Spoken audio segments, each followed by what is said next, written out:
Boldwood presents The Ice Killer, written by Ross Greenwood and read by David Thorpe. The moral right of the author has been asserted. This performance is owned by Boldwood. Only the dead know the truth.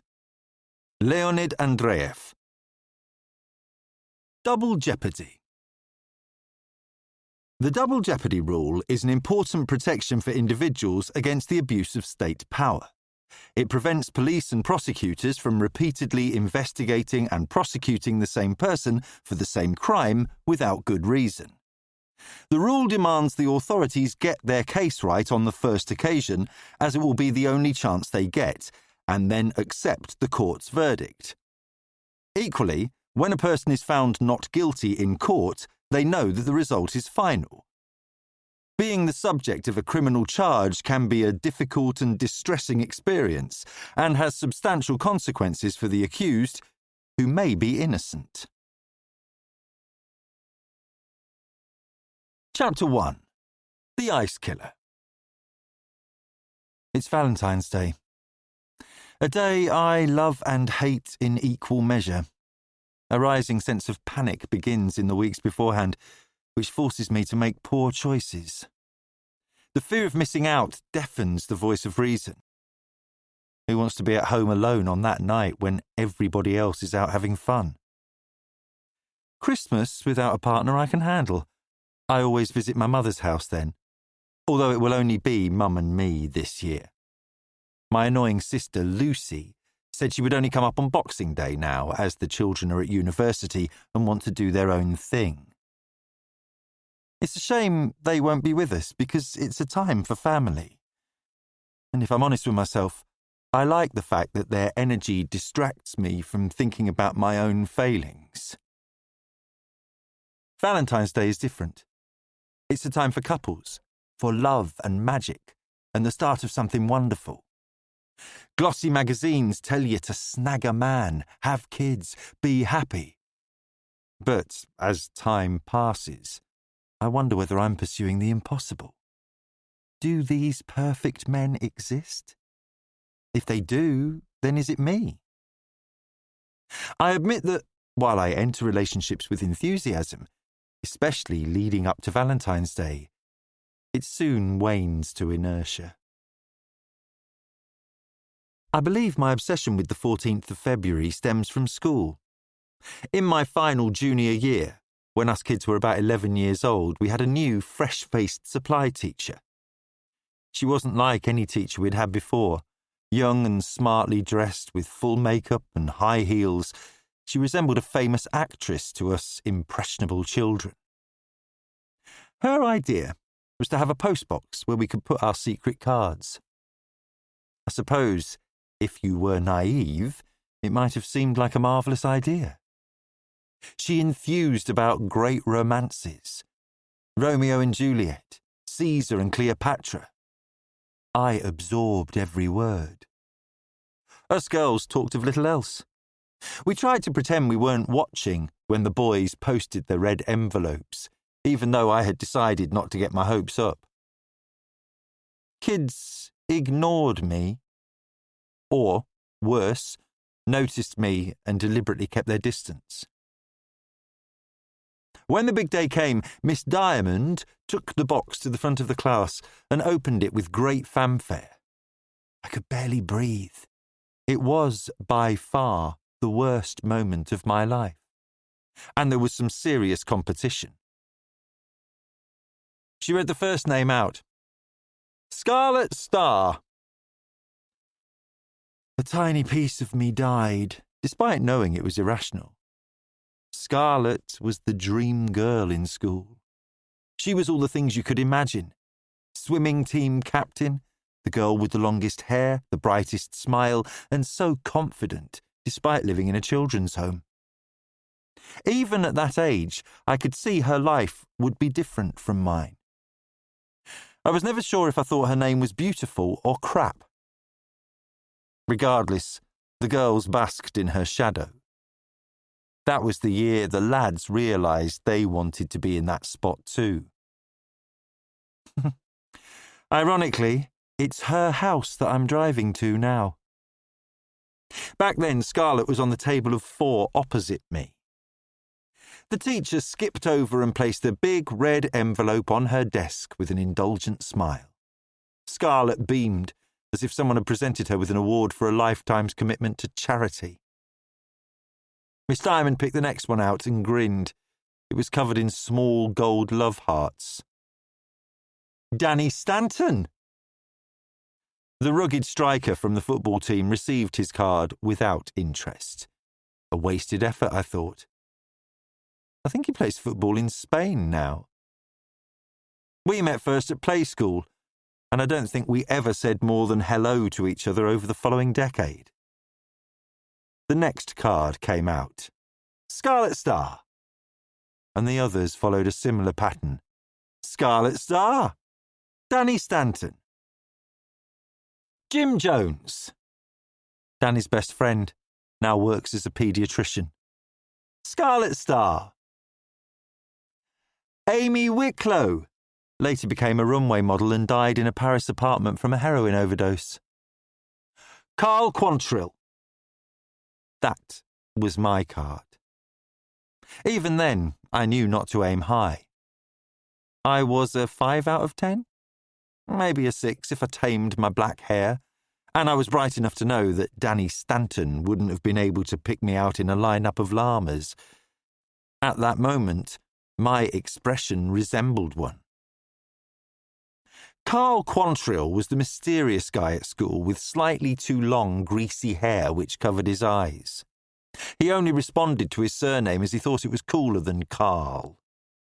A suggestion of body odour added to his allure. He drawled and mumbled. I'd had a few conversations with him, but often failed to catch what he'd said.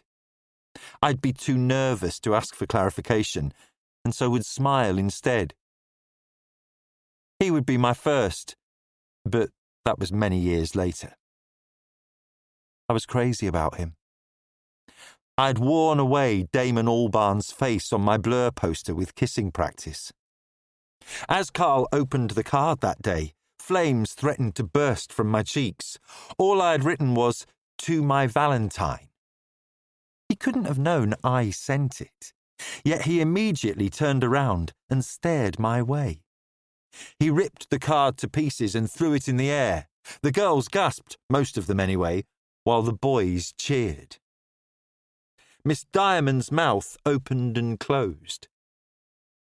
She should have stopped there and then, but something made her plough on, each new name another dagger driven into my unloved heart. Sally Dorning, my best friend, sitting next to me. Scarlet Star. Danny Stanton. Jim Jones. And so on, with escalating cheers and boos echoing around the room. But the last letter was for me.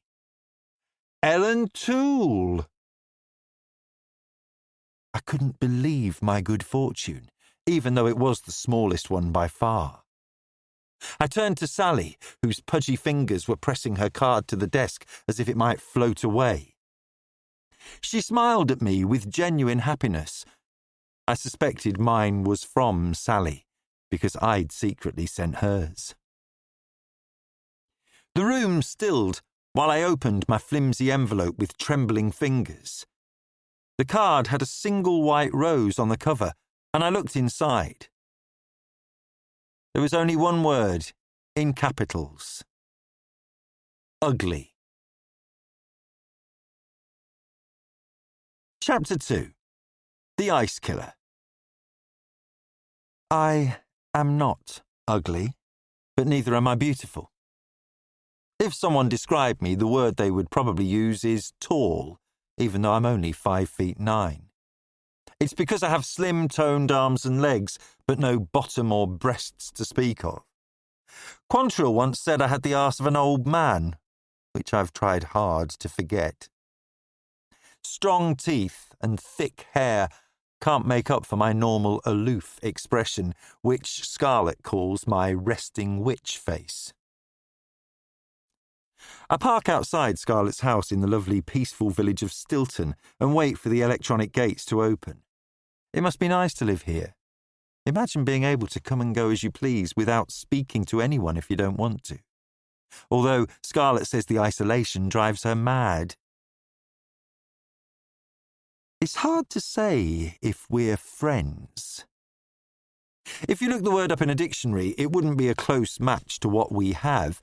That said, we attended the same senior school as well, and she was never outwardly unfriendly, like some of her group. I never really fitted into any specific clique, and certainly not hers. I preferred the company of a ragtag bunch who stayed together because we didn't suit anyone else. I'm not in touch with any of them now.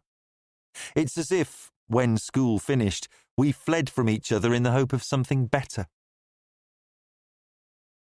Scarlett and I flitted in and out of each other's lives over the years. We bumped into each other in a nightclub a few years after sixth form finished and occasionally went out together or met for coffee. The acquaintance would gradually peter out, then we'd pick up months down the line.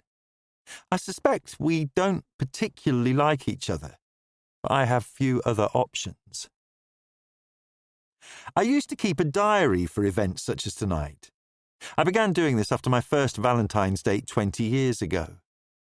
I recall filling it in and thinking how we'd be able to look back at it and smile when we were married and retired. It was date 4 when I realised how crazy that was.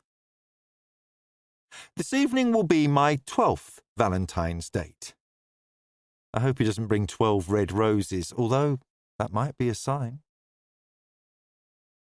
I've slept with more people than 12, though. I made some mistakes when I was younger, so we'll never know the true figure. Besides, if you give your body away for next to nothing, counting seems pointless. How many is a lot nowadays, anyway? With Tinder and Bumble and the rest of those dating websites, women don't need to be lonely any time of the year, as long as they aren't too fussy. Valentine's night, though, is special. It's not a night for blind dates. I'm ever the optimist, even though Scarlett got me a card this week saying the definition of insanity is doing the same thing over and over and expecting different results. Is that mean of her? Or is it her way of managing my expectations? I wonder sometimes if she keeps me around so she has someone to remind her of when she was the best and had it all. She has no other friends now either. We both sacrificed all of our female relationships at the altar of men. Even Fat Sally, who stuck by me despite my desperate behaviour, eventually escaped. Sally and I had resigned from our jobs and booked tickets to India, then Australia, when we were 25 years old. Girls together and to hell with love. She hadn't even had sex by that point. Well, other than a vague, flimsy tale from a party into which I never probed too deeply. Shortly before our flight, I got back together with my previous boyfriend, despite his violent behaviour, and let her down. I think he was around number 20 of those I remember. To her credit, she went on her own. She picked up a terrible stomach bug in Delhi, which she struggled to shake off for the following 3 months, but still made it to Sydney. An Aussie property developer trod on her foot during the New Year's Eve fireworks show and couldn't believe nobody had snapped up this funny, slim, pretty, innocent girl. We used to be friends on Facebook, but it was tough to watch her smiling young family grow up, so I blocked her. A few months after she had gone, when the hospital had discharged me and the courts had imprisoned him, the only job I could get was in a call centre. I've been in one ever since. My ex was inside for 7 months, then he was deported, whereas my chosen career seems an open-ended sentence with no light at the end of the tunnel. One of the perils of call centre work is that you're regularly made redundant. 5 years ago, I started another mind-numbing role, and Scarlett was on the same induction training course. Her beauty was fading, and she had actually been left at the altar. Life was breaking her. We were about 30 then, and amongst the oldest there by a decade. Yet again I found myself out of the in crowd. It was worse for Scarlett, because she knew what it felt like to belong. A damaged Scarlett was a much nicer person. I helped build her back up, and at least we both had a friend again. Obviously, Scarlett did to me what I'd probably have done to her given the chance, and she settled down with the next rich guy she found. The surprise pregnancy forced his hand, and I got to wear an amazing dress on her big day. She kept her surname, so she must have liked it, although Tim's surname is Ovett, which doesn't go well at all with Scarlett. The best man became number 30-something. He was lovely, but didn't last the course. Sadly, Scarlett and Tim suffered a cot death at 6 months, which they never mention. Tim's wealth means Scarlett doesn't need to earn, but she came back to work anyway, saying being alone was dangerous for her health. I checked my watch. It's 7 o'clock on a Wednesday night, and I drum my fingers on the steering wheel until the gate finally opens. I shouldn't think like this, but I'm sure she makes me wait so I can admire her big house all lit up. I park next to her husband's white Audi A5 coupe. He keeps it so clean you need sunglasses to stare at it. Tim and his car are a match made in heaven, but he and Scarlett are a union from hell. She is too pretty for him, and he has too much money for her. It's him who greets me. He kisses me on both cheeks as ever. He's overly keen to see me, lingers too long, and presses too hard. He caught me coming out of the bathroom at their annual barbecue last year with the immortal line, "I've always worried about you." I told him that his flies were undone and slipped by as he checked them. Scarlett is behind him wearing designer jeans and a fitted shirt. Hers are air kisses with a hint of Chardonnay. She smells like $1 million with immaculate, smooth skin. He has his pyjamas on. The "I'm living the perfect life" lie is laughable, but she has no other hand to play. "Coming out of the cold. Right, upstairs, I've got a few options for you." "Thanks, Scarlett, you didn't have to bother. I could have thrown an outfit together." "Power up, Ellen. It's been how many years since you had a decent date on Valentine's? You need to pull out all the stops." She guides me past their 11-year-old man-child, Dwayne. Now that is a shit name. He's a boy from a Greek holiday fling that Tim had long before he met Scarlett. To his credit, Tim took the boy in when he was a toddler and his mother wanted to return to her job as a holiday rep. Dwayne gives me the finger with a cheeky expression. He's a lively lad. Scarlett has her own dressing room, and there are 3 outfits on display. I can see straight away 2 of them wouldn't reach my navel because I'm over half a foot taller than her. Is she drunk, or does she just not care? I slide the blue one off its hanger. "This looks nice." "Oh, that old thing. It's a bit dowdy and doesn't have the oomph factor. I want my assets seen." I haven't got time to consider her words, so I ignore her and strip off. Scarlett has never said anything about my physique. I'm what they call up and down. Food has only ever been fuel to me, so I've never had to worry about my weight. I stare in the mirror and beam. It's as if they made the dress with me in mind. Just above the knee, with a split up the side to show off my long legs, there's even a ruffled top to disguise my lack of cleavage. "I hope you're doing something with your hair." "Yes, I'll do it at home." It's a lie. I've already done it. I put my woolly hat back on while giving her my most winning smile. She scowls in mock disgust. "Here, try these. They're Louboutins, very expensive, I spilt oil on the toe, so I was going to throw them out, but they'll do for tonight. You're too kind. Weirdly, we have the same size feet, but she rarely lends me her shoes. She reckons she once caught a verruca from shoe swapping. I think she doesn't like to acknowledge we both take size 7s. That must be why she was so good at swimming. I see my reflection and catch my breath. Admittedly, I'm too tall for her mirror, and the image finishes at my unmade-up chin. I notice a spot on it. It's rubbish having bad skin at my age. My medication doesn't help. She stands next to me with tears in her eyes and lifts my hat off my head. Wow, you look lovely. Sit and I'll do your makeup. That's why I keep at our friendship. Sometimes she forgets who she's trying to be. She's brilliant at the layers and shading. I have a slightly thick nose, but with her contouring it shifts focus up to my grey-green eyes.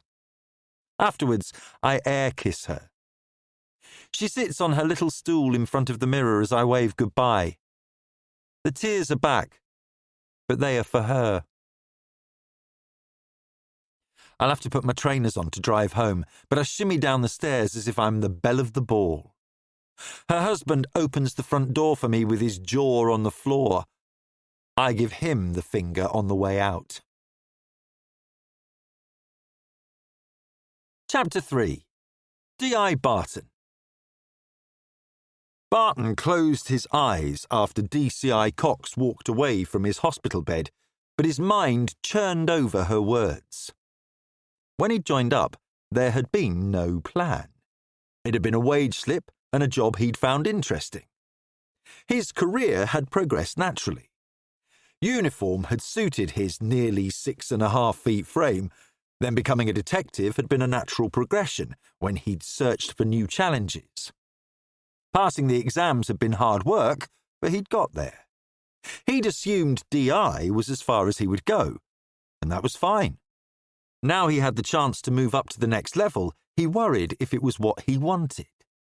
His last 2 DCIs had ridden their desks hard. They had usually been in their offices before he'd arrived and still there when he left. Detective inspectors tended to have bouts of crazy hours during major investigations, but other times he'd attended the kids' sports days and concerts with no problems. Barton didn't like the idea of giving that up. He'd never met anybody who wished they'd missed more of their children's youth.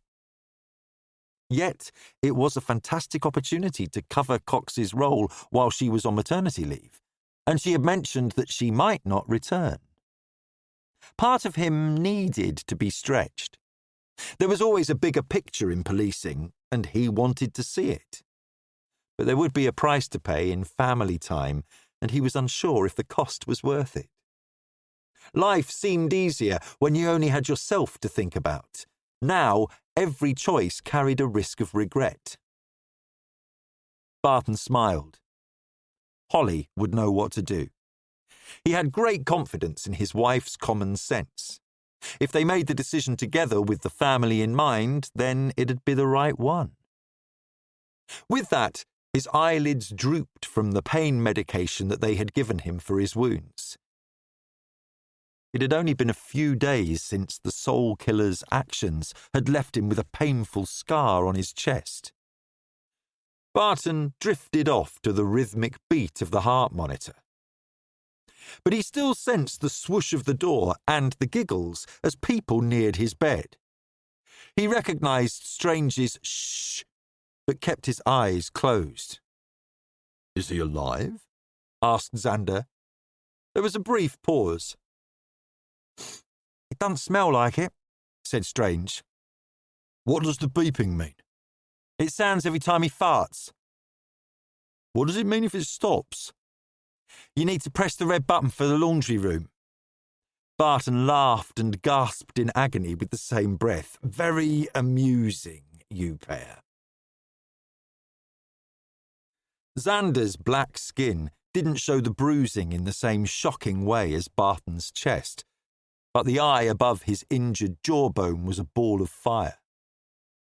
They'd taken the soul killer down, but it had been a close-run thing. Only Strange had escaped serious injury. A short blonde, she had transferred from the Met over a year ago and proven hard-hitting and likeable. Xander, on the other hand, had been policing Peterborough almost as long as Barton, and was a similar size. Xander rested a large box of milk tray on the bed. He and Strange sat in the two seats on either side of Barton. "Good to see you both. Are you going to be all right, Xander?" asked Barton. "Yep.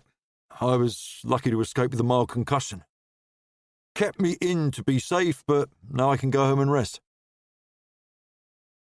"Cox said to have the afternoon off." Xander chuckled.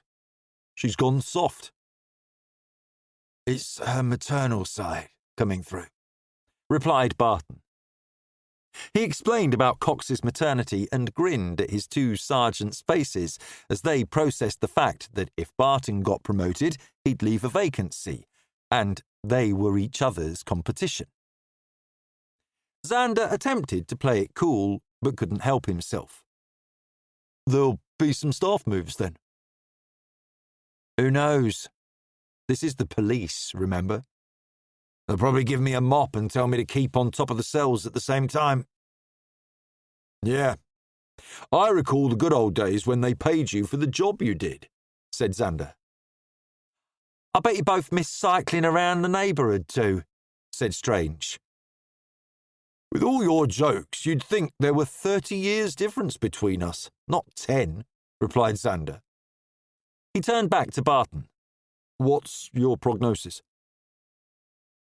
"The operation went great and the rib break was clean. I should be back at work in about 6 weeks.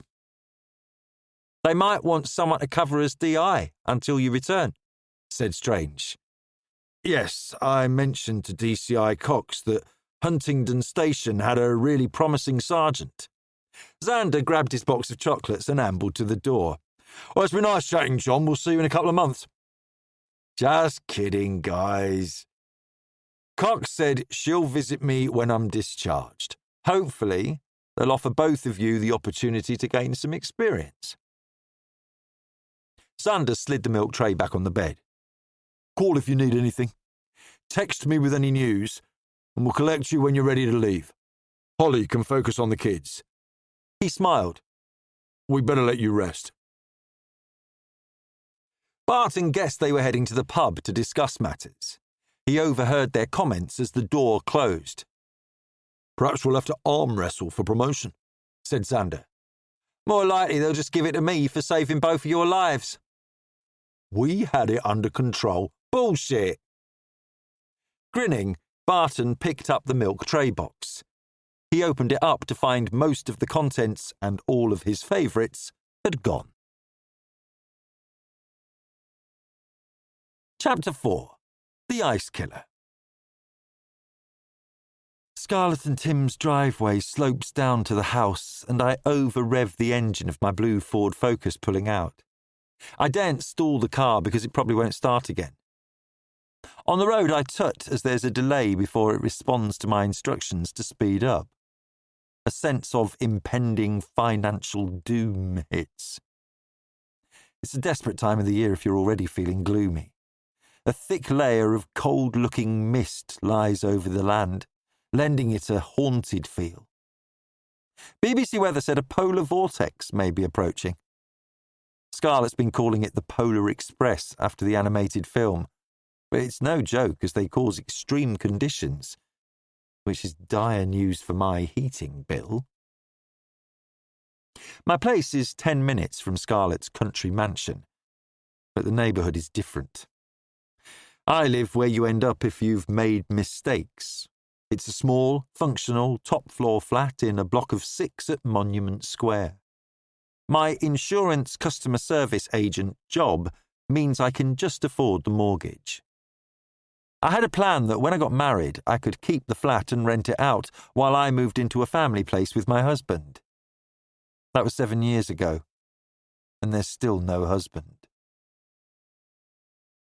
I'm pleased the tramp who has been languishing near the entrance of the car park has gone. The stone gates curve, giving him shelter from the wind and some cover from the rain. It's not a night to be out in the open. I took him some warm soup a few evenings ago. I think he slurred thank you, but the soup was half frozen in the bowl the next morning. When I got home from work that night, I had to clear up the broken pieces of porcelain. Judging by the bits of carrot on his sleeping bag, he'd rolled in it. It was annoying, as it was from the matching set my mother bought me last birthday. My fault for not using plastic, but I thought he'd enjoy it more out of a real bowl. Trent Anderson, the arsehole from the bottom flat underneath, has parked in my space again. He was Valentine number 11. I'm sure he parks there, so I have to ask him to move. I drive into his space instead, although in the morning he'll wait for me to leave for the office and come out at the same moment, even though he works from home. For about the 50th time, he'll point at our cars and say, "What does it mean? What does it mean?" He's the only person I have ever met who's more stalkerish than I am. His behaviour is only just on the border of acceptability. When I told him to stop annoying me, he said he was just being neighbourly. He steadily chips away at any happiness in my life. There's little for him to go at. I keep my head down as his curtain twitches. Letting myself in, I see I have 15 minutes before date time. I take a moment to stare out of the lounge window. I viewed this place once before buying it. They had the blinds drawn. What kind of person spends all that money and only sees the building the one time? I even looked at my car twice, and that's shit. When I moved in and pulled the blinds, I found my view was directly into the cemetery. I knew it was there, so it wasn't a complete surprise. But I'm so close I can read a few of the residents' names on their gravestones. My dad's in there, at the far corner. He doesn't have a grave, but my mum said he asked for his ashes to be scattered in the memorial garden. I often sit on the bench and wonder what could have been if he hadn't left us.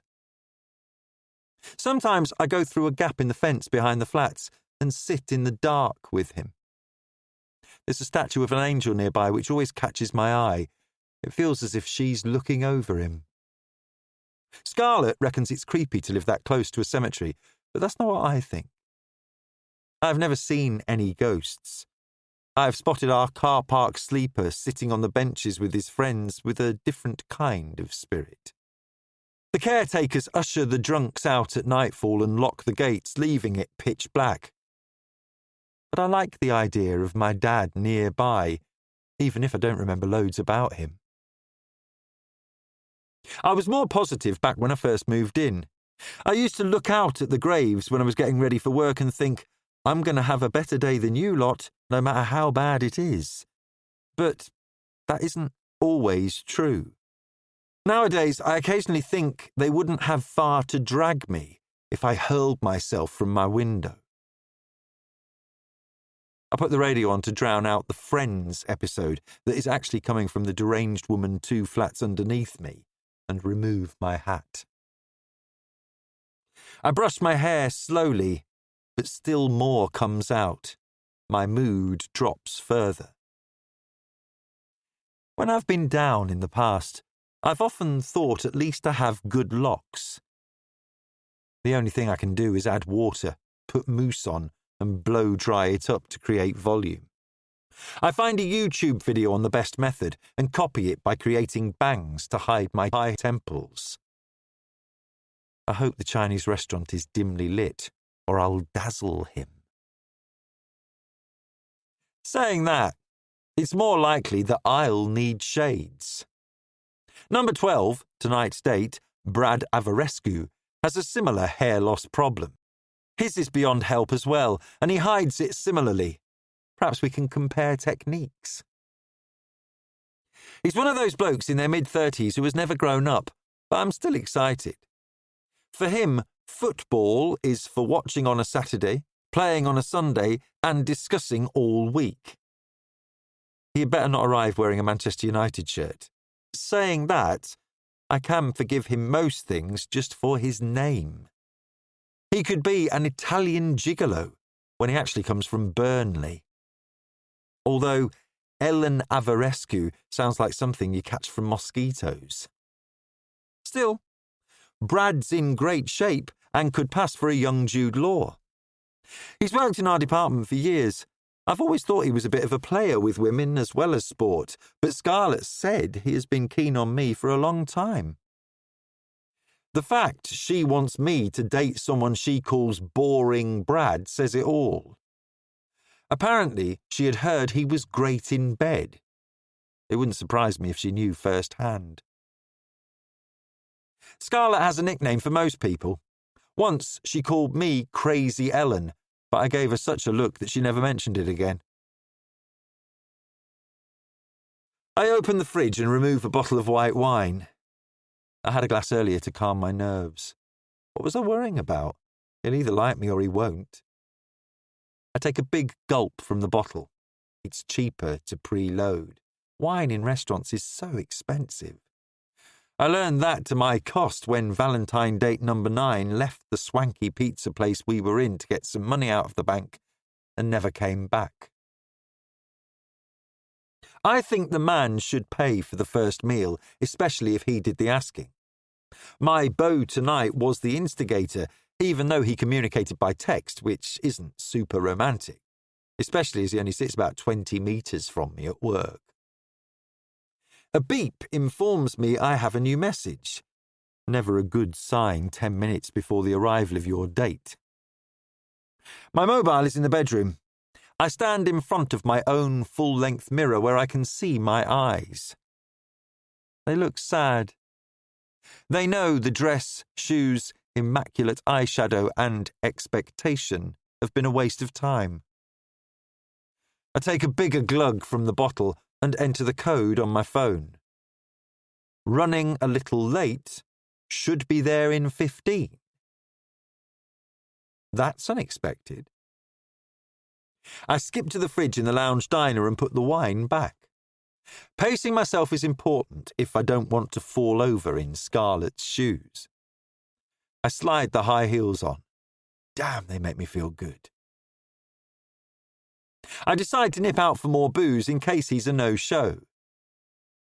This end of Eastfield Road is a rough place at night. There's still plenty of people hanging around in doorways and sitting on car bonnets despite the cool wind and swirling mist. I smile at the guy behind the counter of the off-licence. I'd hate his job. It must be a constant battle against the shoplifters.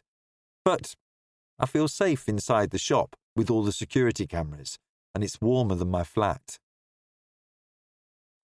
After perusing most of the range, I purchased my usual cheap bottle. It tastes fine if it's freezing cold, otherwise it makes me gag. I step outside and pet the shivering wee spaniel tied against the bin. It's called Pebbles or Peebles. The elderly owner is Scottish and talks fast. As I step away, a group of young lads appear around the corner with an enormous dog whose heavy breath steams in the air. It pads along, muscles rippling under the damp fur. It's immediately clear who's taking whom for a walk. I step back and look at the vulnerable Pebbles who has seen the threat. There's nothing he can do. He whimpers and accepts his fate. I'm not shocked either. It's the way it is around here. Survival of the fittest and law of the jungle, although usually the violence is between men. The boy holding the lead has sensed the danger. I pray for the Scotsman to leave the shop. Whoa, Ace! Stop! Stop! Shit! Panics the dog walker. The Rottweiler easily pulls himself over to the bin and stares down at a crouched in submission Pebbles and opens his mouth. Butting in around here doesn't pay. Ace isn't hungry. He's showing his strength. I don't want to be his focus or attract the attention of the gang, but as Ace's head lowers, I whistle. He stops and turns his huge head in the direction of the sharp sound. Empty eyes study me for a few seconds while he considers if I have anything of interest. I can almost sense his brain processing centuries of breeding which tell him humans are his friend. He returns his gaze to Pebbles, who is not human. Sensing Ace's body tensing to strike, I whistle again, but this time Ace only blinks in reply. "Help me, you twats!" the desperate boy shouts at his mates as he tries to pull the beast back. At that moment, the Scotsman steps out of the shop, unclips Pebbles and whisks him away, carrying him down the street. He doesn't look around, and his expression doesn't change. He has lived here long enough to know the rules. I leave swiftly too, and quickly forget.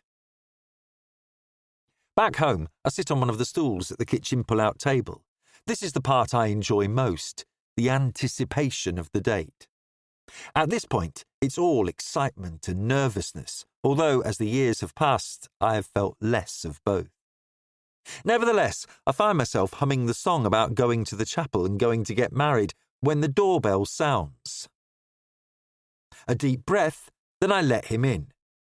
When I open the door, I actually bark the beginnings of a howl of laughter before I prevent the rest of it falling out. He doesn't notice because he breezes past me with a bag containing clinking bottles and another that leaves a waft of Chinese food in its wake. He spots the kitchen, takes 3 bottles out of the bag and puts them in the fridge, despite 2 of them being red wine. "Come on, get the plates out." He kisses me on the cheek, and I'm relieved to say he smells of aftershave rather than alcohol. 3 bottles don't bode well. Either he's got a problem, or he thinks I have. I pull a chair back. "Do you want to eat at the table?" "No. We can have it in our laps. I brought a movie you'll know. Shawshank Redemption." He waggles the DVD at me. "It's a modern classic, and I thought we could kind of watch it and natter at the same time, as I bet you've seen it loads too." He must have asked Scarlett what my favourite film was. Smooth move. I like it. While I get 2 plates and the cutlery, I sneakily check my phone to reread the message where he asked me out. It says, "How do you fancy a Chinese meal on Valentine's?" Trust me to think I was getting the 9-course tasting menu at the Jade Emperor instead of a greasy bag of pork balls on my own sofa. But I choose to enjoy the night and go with the flow. Brad chats away to me while the movie plays. His humour is not bad, a little childish perhaps. First dates aren't the time for burps, whatever he might have eaten. We end up drinking the dregs from my wine bottle as well. He tells me he's parked around the corner. That's a sign if ever there was one. I tidy up as the film finishes and consider my options. He appears at my side and helps with the washing up. "You'll look great in that dress." And that's it. We're kissing, and soon we're shagging. It's okay. I'm stuffed and bloated, and he isn't particularly gentle. It's too porn-like for a first time. And I even catch him looking at himself in the mirror. I suspect he has a routine of positions. My phone rings during the act and I ignore it, leaving voicemail to answer. There hasn't been much romance at my place, so I don't interrupt his performance. It's nice to be desired, though. Afterwards, he rolls behind me for a cuddle. His hands are soft and gentle. There's potential here. I feel cosy and drowsy, and we're asleep in seconds. I forget about the missed call. Chapter 5. The Ice Killer. It's a car backfiring that wakes me. I sense I'm alone. 2 bottles of wine thud in my brain, as you'd expect. I hear someone, I assume Brad, brushing their teeth. I cringe as I don't recall him bringing his toiletries. My dressing gown found its way into the wash at the weekend, which is a relief because it was minging, and I pull it out of the pile on the chair in the corner. At the toilet doorway, I'm relieved and shocked to see he brought his own toothbrush with him. Talk about confident. Or do lots of them do that nowadays? Do you want a coffee? He looks at his watch. Sure. Quick, though. Black, please. He wanders past me and begins picking his clothes up off the floor. He's in better shape than I remember, although he also has a really hairy back. You'd think I would have noticed that last night. He comes out of the bedroom and takes his DVD out of the player. I receive a smile when I pass him his cup. How did you know The Shawshank Redemption was my favourite film? Isn't it everyone's? He slops the top third of his drink down the sink and fills it back up with cold water. I had already put some cold in. He downs it in one go and grimaces. Right. I'll better go. Sure. I shouldn't say anything else, but I can't help myself. I had a nice night. He stops at the door. I'll text you. That's it. He's gone. He'll see me in the office in 3 hours.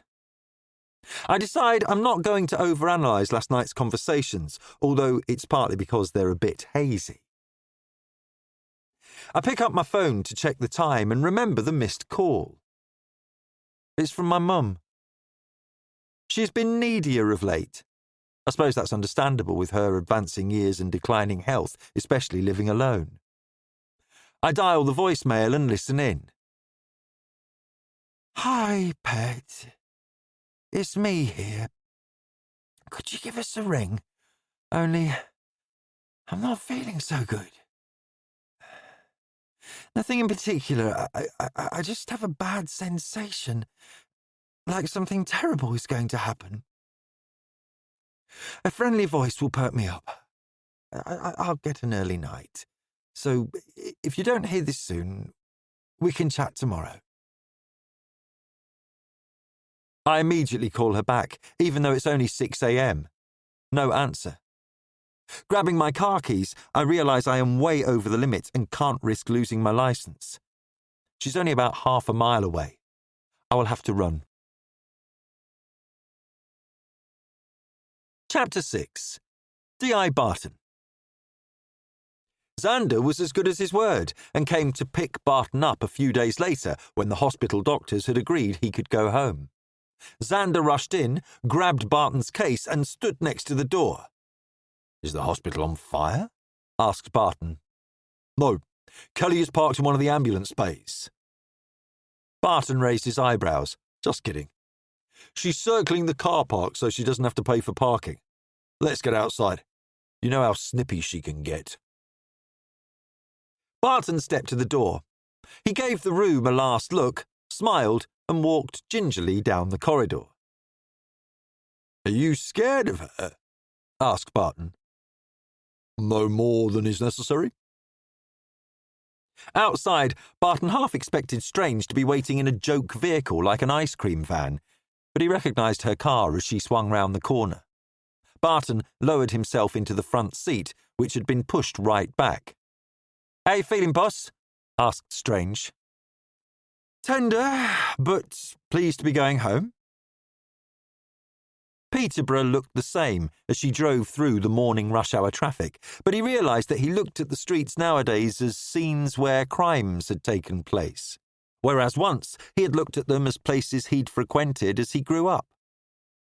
Leaving hospital with a healthy prognosis, though, was a happy day, so he smiled and cracked the window to let in some non-hospital air. Did they say how long you'd be at home for? Asked Strange. 4 to 6 weeks. Nice, said Xander. I didn't realise all you had to do to get extra holiday was nearly die. I wouldn't recommend it. How's work? He asked. Cox is pushing hard to get us all into shape for when she's on maternity leave. She keeps asking if we're ready to put in for our inspector exams. Are you? Getting there, they both chimed. Even through the fog of his pain medication, his suspicions were raised. They pulled up outside Barton's house. The 3 children and his wife were all frantically waving at the lounge window. Coming in? He asked his sergeants as he got out. No! Crime don't sit at home and watch box sets. We have jobs to do, said Strange with a scowl as she took his case out of the boot and put it next to him. And we'd already planned to go for a fry-up before work. Enjoy every minute, John. We'll see you soon. Barton waved them off as his family came running out of his house to greet him. It was good to be home. Chapter 7. The Ice Killer. It's a grey morning. A thick fog has blanketed the streets, bringing visibility down to 20 metres. Orange street lamps are the only sign that I'm not about to disappear into the middle of nowhere. It feels like 2 a.m. as opposed to a little after 6. My mother doesn't live far away, but I'm no runner, and the streets are slippery, which causes me to slow down. Halfway there, as my tongue searches for moisture in the chilly air, I curse my choice of footwear. The driver of a car that's creeping along the road gives me a strange glance as he studies my old lady shuffling technique in my flat shoes. What's waiting for me at my mum's house? Should I worry? I am light-headed and stumbling by the time I arrive. A milkman next door gives me the look he probably reserves for when he sees a suspected burglar. The lounge curtains are drawn, but I can tell the light is on, which is unusual. My mother's only flaw is a determined tightness over electricity consumption. She'll give food to the homeless and put cash in collection tins, but the thermostat doesn't go over 21, and leaving a room without flicking the light switch off is a crime worthy of a firing squad. My concern ratchets up a notch, and my legs wobble as I stagger to the rear of the house. That could be from the run, the alcohol, or worry. I take the key from under the watering can and let myself in. Mum? Mum, where are you? Silence. It's been a quiet house for many years. Apparently my dad was a noisy man with a deep laugh and a love of rock music, even first thing in the morning. I recall him in the kitchen, rapping his hands on the work surfaces when a song reached its climax. Well, I think I remember that, because I was only 5 when he died. Are my recollections of him my own or my mother's? Whatever, I miss him, or at least the idea of him. He went to the doctors with a mild complaint and discovered he was riddled with cancer. 3 weeks from diagnosis to death. If I try to recall that time, all I have are memories of anger. I guess that's normal. Dad was one of the good guys. I suppose most people think of their father in that way, because fathers hide who they really are from their kids until they're no longer children. Thank God I still have my mum. She has been my anchor to sanity throughout my turbulent life. Even though she couldn't do anything for me after the incident, she gave her fragile daughter a safe place after they fixed me. A few hours of moping at her house and listening to sound advice gave me a fresh perspective on many occasions. You need love to survive in this world. I have always had enough from her to sustain me. There are no secrets between us. I become a child again when I'm here, and the future disappears from my mind. Obviously, losing him affected her the most. She lives a simple life and rarely leaves the house. It's a relief to find her in the lounge. I stare at her in the armchair and notice how old she looks. The phone is in her lap and she's still, yet I can see her cardigan rising slightly. I release a long breath. Mum! Wake up! I squeeze her hand and it's freezing. She's deaf, so I shout. Nothing. Then her eyes open a little. They struggle to focus. My chest hurts, she whispers. My mobile isn't in my pocket, so I grab hers, ring 999 and tell them heart attack. The first aid course I did 5 years ago lurks in my knowledge. I consider putting her in the recovery position, but she seems comfortable in the chair even though her breathing is shallow. How long does it take for an ambulance to arrive? I check her pulse using her wrist. The beats are slow and erratic. What to do? I stroke her arm, and the words fall over each other. Don't leave me, Mum. You're all I have and I love you so much. I don't know what I'd do if I lost you. I've tried to be a decent daughter, and I'm sorry about not giving you more grandchildren and the stuff at school and costing you money. I ramble on, apologising and begging. Sirens sound in the distance and rapidly become louder. I feel pressure on my hand and see her eyes have opened again. I can just make out the words as she says them. Don't worry. Your sister will help.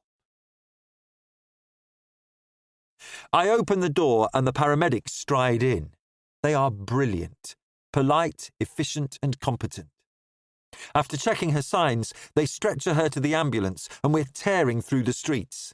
They take her away when we arrive at the hospital, and I'm left in a waiting area next to a nurse's station with a cup of coffee between my feet. A nurse comes over to say my mother is poorly but stable. She offers me a sandwich, but I only manage a single bite.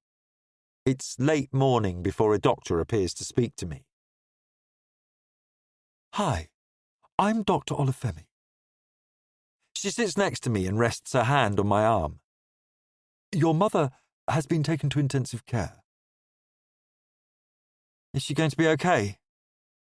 Can I see her? I've seen kind smiles like the one she gives me all my life. I know when I'm about to be let down gently. Your mother is very ill. I've read her notes on the database. There's a whole catalogue of problems, many of which involve her circulation. What do you mean? She's healthy. She was diagnosed with faulty, leaking valves last year, and her heart is enlarged. Can't you fix them? We could, if she was younger. There are other circulatory issues present too. I would give her a 0 chance of surviving the operation. What can you do? She takes my hand. We'll make her comfortable, but I'm afraid we'll have to accept that she's dying. It's just old age. Her kidneys are failing as well. She could go at any time. But that's not fair. It's a stupid thing to say. Her kind eyes remind me my mother is 75 next year. It's not a bad age. Many never get anywhere near that. I'm not surprised to realise that, yet again, Mum has tried to protect me and kept the diagnosis to herself. It's kind, but stupid. I didn't want to lose the chance to spend time with her. Think of the nights I've lain on my sofa and got pissed watching pointless quiz shows while my poor mum was sitting at home on her own, coping with all manner of horrific news. Is there anyone you'd like to tell? How long does she have? It's hard to say. Maybe just a few minutes, or a couple of days at most. Come, I'll take you up there. We wander through a maze of corridors, We clean our hands at the entrance to the ICU. It's quiet inside after the hubbub of the nurses' station, just whispers and beeps. I sit in the seat next to the bed, but it's too low to see her face. The ICU nurse tells me she'll be at her desk if I need anything. There's so much tubing helping her breathe that I struggle to recognise her. Mum? It's me. I stopped talking. When we rode in the ambulance, I sensed my mum was still there. The body in front of me seems empty, even though the slow, constant beeps indicate otherwise. What will I do without her? Her texts every morning were often the highlight of my day. I ring my only remaining relative, my sister, Lucy. She never picks up her phone to me. Not after my bad spell. She's 7 years older and we've never been close. She moved to London very young and never came back. Well, perhaps twice a year. My mum proudly shows me pictures of her house next to a stream and the odd article about her genius. It's funny, because I used to joke about becoming a lawyer, and she's now a solicitor. I do love her kids, though. But that's all we have. I leave a message on her mobile. I consider who else to ring. There's no one. Scarlett has never formally met my family.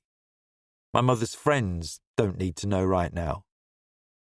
It will only be the two of us until the machines are quiet. Then it will be just me. I rest my head on the bed and sob. Chapter 8. The Ice Killer. In the end, it took 37 hours for my mother to die. I was there for each one of them, even though she never regained consciousness. My sister, Lucy, blustered in on the second day and stayed for an hour. She asked the right things, but we didn't touch the entire visit. When she left, she kissed Mum on the forehead and said to keep her updated. She blew me a kiss as she went out of the room. Nevertheless, my heart shrank over those hours at my mum's bedside until it felt as if I weren't human anymore. I foolishly checked my phone for messages from Brad. There weren't any. The only person I rang was Scarlett. I asked if she could bring me some spare clothes because I stank. She said she was really busy but would pop in that night. When she didn't arrive, I called again. It went to voicemail. When I spoke to Lucy to tell her the news afterwards, she said her husband had someone who would sort out the arrangements for the funeral. Delegating that seemed cold, but they did a good job when my mum's crazy sister Aunt Dora died a while back. Anyway, what do I know about that kind of thing? The funeral was a very small affair. People attend the funerals of those who have mattered to them. They have touched them in some way. My mum must have preferred her own company most of the time. A friend of my mother's arrived after the service and hugged me. She said my mother was always talking about her family and that I was a wonderful daughter. I wept again. Today is my first shift back at work. I haven't seen a soul since I left the hospital, other than at the funeral. My only communications have been through Instagram and Facebook. The only human contact I had was HR ringing to offer me a week off for compassionate leave. It doesn't seem much time for something so life-altering. Not that I've done anything but lie in bed or on the sofa, not even get drunk. I'm just so lonely. I sneak a glance at Brad as he walks in with his friends. They talk animatedly. No prizes for guessing what the topic is. I try to drag my eyes from him with my last remaining gram of self-respect, but fail. To my surprise, he looks over and waves. I watch him say something to his mates, who all laugh, and he swaggers over. There's a radiator next to my desk, and he leans against it. Aye. I heard what happened and just wanted to tell you I'm sorry for your loss. I'm close to my mum. Would really struggle if she died. When you're ready, we'll have a drink or something. I thought you'd be in touch. I assumed you'd want to be with your family. I could do with some company. How about tonight? He looks pained. Or tomorrow? What have I become? He doesn't care about me, and still I clutch at him. Luke, I had an enjoyable time, but I'm not in the market for a relationship. I've got a lot on at the moment, with the team and stuff. If you want to hook up like last week, then that's cool. I better go and log on. Catch you later. I watch his snug trousers as they weave between the chairs back to his desk. How sweet. He'll pop round, get lashed, and shag me if I like. Fucking bastard. I sense a presence next to me. It's Scarlett. Hey, sorry I didn't come to the hospital last week. My idiot husband got drunk and hid the car keys. We had a big row, but I couldn't escape. I hope you're all right. Do you fancy going out at lunchtime? I need to buy a frock for the races at the weekend.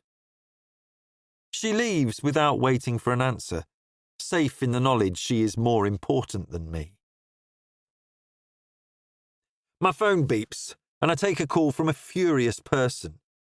She's mid-rant about the loss adjuster turning up late to assess her burglary, when I notice it's the third claim for stolen goods she has made in the last 2 years. Something stirs inside me, and I slide my headset off, retrieve my coat from the back of my seat, and stride out of the building. Even though I drive home, I arrive back remembering so little of the journey that it scares me. I stare through the window into the graveyard. It looks cold, damp, and sinister out there. I turn on the CD player and flick through my collection. I wonder if I'll lose my job. The firm I work for can be ruthless, whatever the circumstances. My dreams of owning an iPad in the future will have to remain just that. Tears in Heaven by Eric Clapton will be perfect.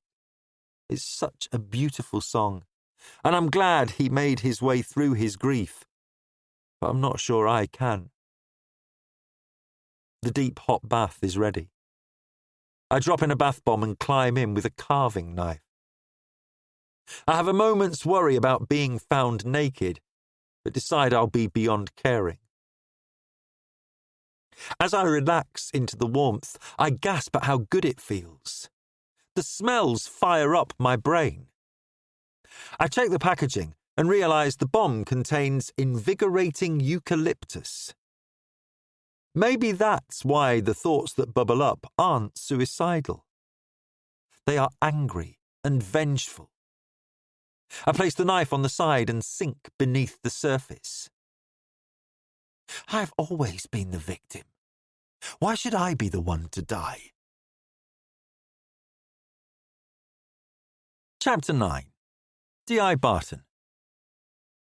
As Barton left his house, he grinned at the Get Well Soon cards.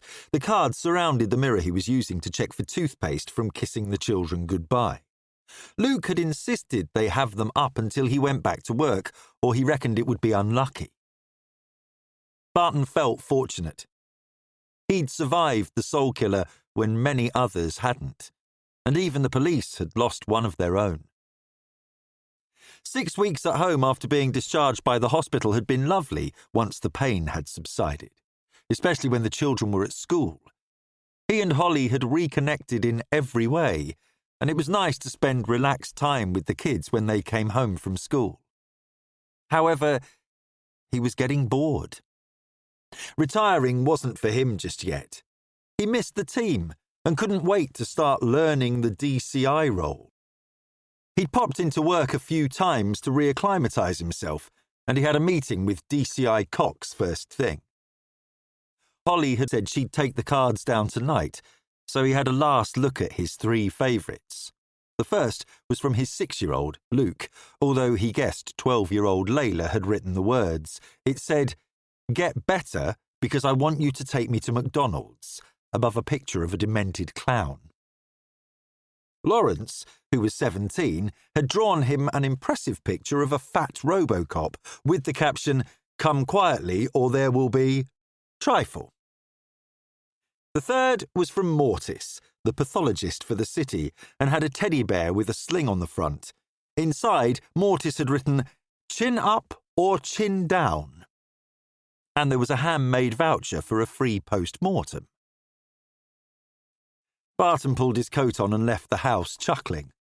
He fired up his Land Rover and drove down the village road. He loved Peterborough, perhaps because it was so familiar, but large parts were altering fast. He'd read in the local paper that Peterborough was the UK's fastest-growing city by population through a combination of immigration and births. The rougher areas of the city were getting rougher. Crimes were changing. Violent incidents, which would have raised both eyebrows years ago, were accepted as commonplace now. The world had become an angrier place. Peterborough was no exception. He knew the moment he stepped back inside the station and put his coat on the back of a chair, he would be right back in it. A smile crept on his face as he wandered through the desks. The only detectives present were D.S. Zander and a recently trained detective, D.C. Lester. It sounded like the latter was on the phone to his mum. "Where is everyone?" Barton asked Zander. "A few at court. Strangers on a long weekend break with Serena. Ewing and Zelensky had a date last night and Ewing dropped a bowling ball on his foot. She took him to A&E this morning for an X-ray as last night's waiting time was 6 hours. I didn't know they were dating. I think he's keen. She's like a mini Strange, very focused on her work. Cox said to go right in when you arrive." "She must be keen to pass on her wisdom. I wouldn't be too sure about that." "Eh? Looks like she's packing." Barton strode to her office and found the door open. Sure enough, Cox whistled a jaunty tune while throwing things haphazardly into a big cardboard box. She had a proper bump now, whereas previously she had just looked as if she had eaten a big dinner. "Don't tell me it's your last day," he said. "It seems that you'll be getting the same induction training as I did." "Which is?" "A handshake." "Perfect. Did you expect more?" Barton pondered the question. Naively, he had. "I'll leave you the chair." Barton spun the seat a full turn and slumped in it. He glanced around the room, then out of the window. Stark office blocks loomed opposite. Still, it would be nice not to hot desk anymore. Cox removed the top drawer from her desk, emptied it into the cardboard box and slid it back. She removed a picture from the wall and put it on top of the other items. Barton made a mental note to bring a family photo in. Barton leaned back. "Looks like you don't expect to return." "Who knows how I'll feel? What I do know is that I can't leave anything drinkable, edible or usable behind, as it'll be gone before I've driven out of the car park." Barton held his hands up in mock surrender, even though he already had his eye on her fan. "Don't be glum, John. You know what you're doing. Be yourself. The super is a good man. He'll help all he can." "If I can find him," she chuckled. "You'll see him when some shit needs shoveling downwards." "What about a DI to cover my role, or are the sergeants acting up?" "You know the budget for extra staff is non-existent until next year, or you will do when you start doing my job in 5 minutes. Strange and Zander are hungry for promotion." "Not that hungry." She gave him a cryptic smile and shook his hand. Good luck. Before you leave, what's the first thing I should do? Finish up your paperwork on the soul killer. He's in a semi-vegetative state now and out of ICU. We may have a trial yet. She took one last look around, grinned at him, and carried the box from the room. Barton steepled his fingers and called Xander's number in the office. When Xander arrived, Barton was spinning around in the large office chair. Cool. Can I have a go? Asked Xander. Barton shot him a disappointed look, then relented and smiled. Sure. Congratulations. Does this make you a bigger cheese now? I'm only acting as a medium cheddar. In true police fashion, it looks like I'll be doing this job and my old one until she comes back. It's always the way. But you know how it works. Show them you can do the job and it's yours. I take it you'll be in Huntingdon at HQ a fair bit? Yes, I'll be counting on my super-motivated sergeant team who have been focused on passing their inspector exams. Xander stopped the chair. About that. I can't get motivated. If we pass the board, they'll probably move us back to uniform as inspector. Neither of us want to do that. I assume it's you and Strange you're talking about. Pass the exams and go from there. You don't have to do anything you don't want to. You could revise together. I'm sure you'd enjoy that. Xander raised an eyebrow but said nothing. He joined Barton at the window and they looked out. We've come a long way. Hard to believe it's 20 years, said Xander. You remember the nervous excitement when we first started? You'd receive the call from control and grin as you hurtled towards the unknown. I don't feel like that anymore. Xander's head drooped. I miss it. That's because we've seen it all, and we know as a team we can handle it all. If you feel like that in your role, it's time to move on. I'll be nervous in senior meetings, and that's going to make me feel alive. Barton put his hand on Xander's shoulder. Study for your exams. I'll give you the experience needed for the next step. Xander took a deep breath. Agreed. We'll be running the force before you know it. All we need is a huge case that covers us in glory. DC Leicester interrupted them. Sorry, sir, there's been an incident at the bottom of Padholm Road, near where it meets Eastfield Road.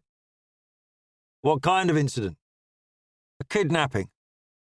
Of a child? No, a postwoman. Chapter 10. Acting DCI Barton. Barton checked his watch. That hadn't taken long. He smiled at Leicester. Find out the details and ring me. You can hold the fort. He nodded at Xander. I'll drive. Barton took his own car, as he had promised Holly he'd try to be back for lunch. Peterborough's road system used to be fantastic, but the influx of people, unofficially 50,000 in the last 20 years, and all the construction work meant that the